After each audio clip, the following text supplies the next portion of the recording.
จะไปอีกแตนบักน้อยๆกูมันตำวาดขนมันเตะไปตำวาดแล้วแหละมาแล้วเด้อบักน้อยๆกูเขาบักดีๆใช่สิใกล้เราละใกล้หมอโอ้ยหล่นจ้ะ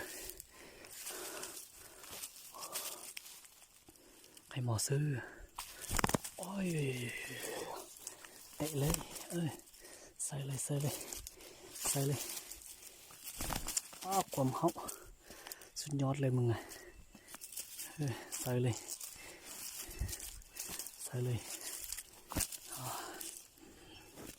แต่เขาน่าจะเปล่าจีจุดเฉิงอยู่หลังจากมาจะไปอีกแต่แล้วบักน้อยๆเหรอ